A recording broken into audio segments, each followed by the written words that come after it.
Disaster management chapter 1 part 2। दोस्तों इस video में हम 3 टॉपिक कवर करने वाले हैं। सबसे पहले है emergency, then risk and vulnerability. सबसे पहले आती है emergency. It is a situation generated by the real occurrence of an event that requires immediate measures. कहते हैं ऐसी सिचुएशन जो रियल इवेंट की वजह से आई है और जिन्हें आपको इमीडिएट मेजर करना पड़े, they are called emergencies. For example किसी का रोड एक्सीडेंट हो जाता है तो हमारे पास इमरजेंसी नंबर प्रोवाइड किए गए हैं गवर्नमेंट की तरफ से, तो जिन पे आप कॉल कर सकते हैं। अगर आपने हॉस्पिटल्स पे कॉल करना है तो उनके इमरजेंसी नंबर पे कॉल करेंगे। पुलिस के लिए इमरजेंसी नंबर पे कॉल कर सकते हैं। और ये इसलिए प्रोवाइड किए गए हैं ताकि किसी भी इवेंट को, किसी भी अनवांटेड सिचुएशन को आप इजीली मैनेज कर सके, कंट्रोल कर सके। आगे है emergency can be immediate threat to life, health, property. कहते हैं थ्रेट अगर लाइफ पे है या हेल्थ पे है या प्रॉपर्टी पे है तो सारी सिचुएशन किस में काउंट होंगी? आपकी इमरजेंसीज में। The already damage to all above has taken place. कहते हैं वो सिचुएशन जिसके अंदर ये तीनों डैमेज ऑलरेडी हो चुके हैं वो भी कैसी होंगी? इमरजेंसीज होंगी। फॉर एग्जाम्पल अगर किसी को हार्ट अटैक आता है तो उसे इमीडिएट आप हॉस्पिटल में एडमिट करवाते हैं और इमीडिएट उसका ट्रीटमेंट स्टार्ट करवाया जाता है ताकि जो थ्रेट उसकी लाइफ पे, हेल्थ पे, उसको कंट्रोल किया जा सके। नेक्स्ट आता है आपका टाइप ऑफ इमरजेंसी।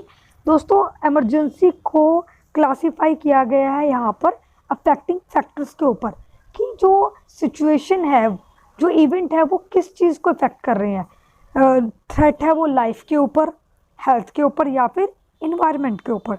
ठीक है, तो टाइप्स ऑफ इमरजेंसी में पहला है threat to life, second is threat to health and third one is threat to environment. आगे आ जाता है मैनेजमेंट ऑफ इमरजेंसी, यानी अगर कोई इमरजेंसी सिचुएशन है तो उसको आप मैनेज कैसे करेंगे। ठीक है, सबसे पहले आता है preparedness, second response, third recovery, fourth mitigation. Mitigation का मतलब है रिड्यूस करना, डिक्रीज करना, जिसकी वजह से वो इमरजेंसी सिचुएशन क्रिएट हुई है। दोस्तों इसे रट्टा मारने की जरूरत नहीं है, इसके लिए आप अपना एक एग्जाम्पल माइंड में इमेजिन कीजिए और ये स्टेप आपको लर्न करने की या रट्टा मारने की ज़रूरत नहीं पड़ेगी। हम एग्जांपल ले लेते हैं कि अगर किसी को हार्ट अटैक आया है तो आप क्या करेंगे? उसको जल्द से जल्द हॉस्पिटल में एडमिट करवाएंगे। तो वहाँ पर डॉक्टर सबसे पहले क्या करेंगे? प्रिपेयर करेंगे सिचुएशन के अकॉर्डिंग। ठीक है, देन रिस्पॉन्स करेंगे पेशेंट के को, देन चेक करेंगे कि उसके पेशेंट की रिकवरी कैसे हो रही है, एंड फोर्थ जो जिस वजह से उसको हार्ट अटैक आया है उसको रिड्यूस करने के लिए उसको मेडिसिन प्रोवाइड करवाएंगे। ठीक है दोस्तों, नेक्स्ट टॉपिक है हमारा distinguish between an emergency and a disaster situation. दोस्तों ये जो आपका टॉपिक है ये भी 2 मार्क्स में कई बार पूछा जा चुका है, तो बड़े ध्यान से इसको देखिएगा। सबसे पहला पॉइंट है इमरजेंसी के under, it is a situation in which the community is capable of recovering considerably. ठीक है, कि ये ऐसी सिचुएशन होती है जिसके अंदर रिकवरी करना पॉसिबल है। ठीक है, इसके अंदर जो रिकवरी होना पॉसिबल है। और डिज़ास्टर के अकॉर्डिंग क्या है? It is a situation in which the community is incapable of recovering considerably. ठीक है, कि डिज़ास्टर सिचुएशन के अंदर जो रिकवरी है उसको यानी कि रिकवर कर पाना कैसा है? डिफ़िकल्ट है, इनकैपेबल है।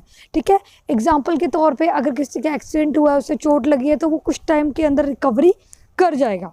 ठीक है, पर अगर कहीं पे फ्लड आई है तो उस सिचुएशन में जो हेल्थ के ऊपर, इन्वायरमेंट पे, ह्यूमन बीइंग पे, यानी हर फैक्टर पे इसका बहुत बैड इफेक्ट पड़ता है और उसको वापस रिकवर करना इतना इजी नहीं है।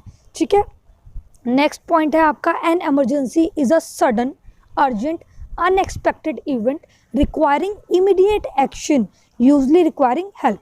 कि इमरजेंसी एक अर्जेंट या फिर सडन और या फिर कह सकते हो उसे अनएक्सपेक्टेड ऐसा इवेंट है जिसके अंदर इमीडिएट एक्शन लेना पड़ता है। ठीक है, और इमीडिएट एक्शन में ज़्यादातर क्या होती है? आपको हेल्प प्रोवाइड करानी होती है। वही अगर मेडिकल इमरजेंसी है, किसी को हार्ट अटैक आ जाए, स्ट्रोक आ जाए या किसी का एक्सीडेंट हो जाए, तो ऐसे में आप क्या करेंगे? जो आपका इमीडिएट एक्शन होगा उसकी हेल्प करना। ठीक है, और इन disaster, a disaster is a continuous event specially one occurring suddenly and causing great loss of life. Continuous का मतलब है दोस्तों डिस्ट्रक्टिव, कि जो डिज़ास्टर है वो आपका ऐसा इवेंट है जो बहुत ज़्यादा डिस्ट्रक्टिव है।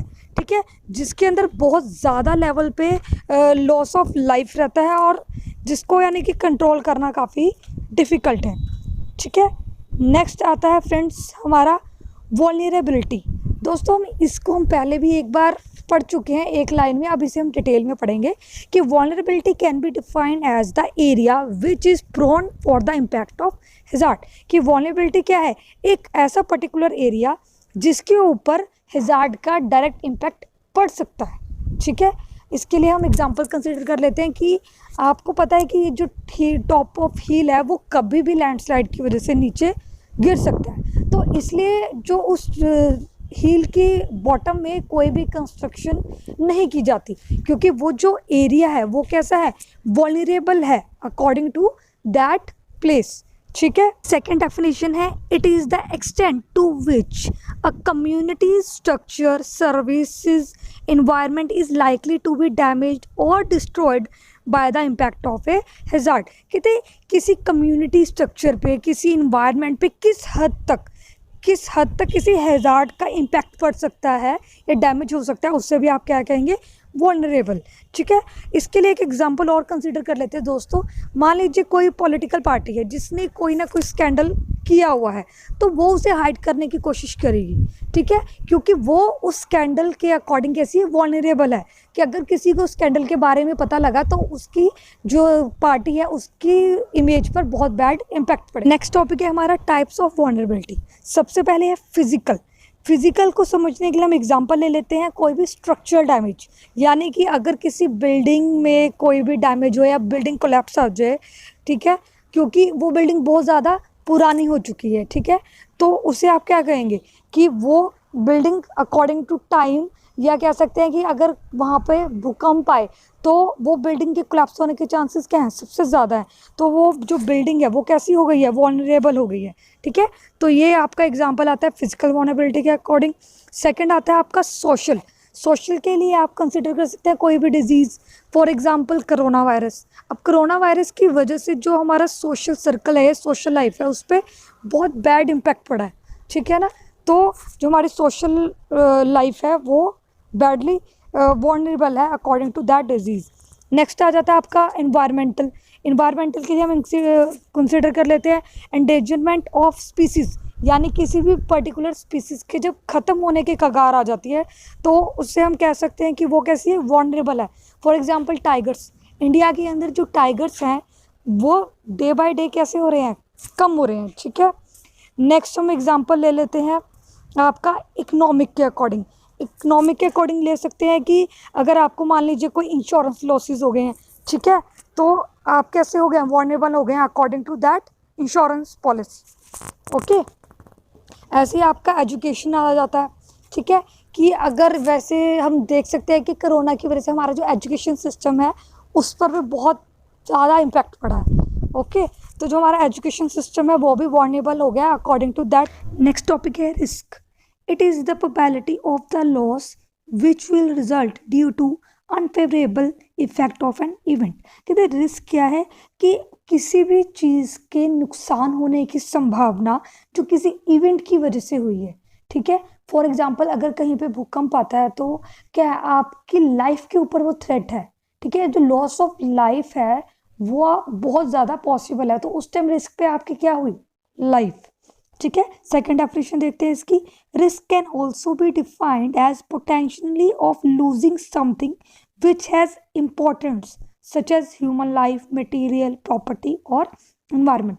तो रिस्क को हम कैसे डिफाइन कर सकते हैं कि आप कुछ भी लॉस करने की जो आपकी पॉसिबिलिटी है वो क्या हो सकती है, आपकी लाइफ भी हो सकती है, कोई मटेरियल हो सकता है, प्रॉपर्टी हो सकती है, इन्वायरमेंट हो सकता है। ठीक है, उसे आप क्या कहेंगे, रिस्क।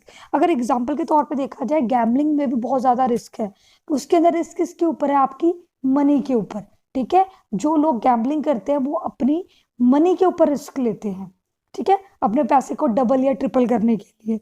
ठीक है, और अगर हम बात करें एक्सीडेंट्स के केसेस में, ठीक है, अगर आपको पता है कि इस गाड़ी की ब्रेक्स काम नहीं कर रही है और आप फिर भी वो गाड़ी ड्राइव कर रहे हो, तो आप क्या कर रहे हो, अपनी जो लाइफ है उसको रिस्क में डाल रहे हो। रिस्क को हम एक तरीके और से डिफाइन कर सकते हैं, it is a product of hazard and vulnerability.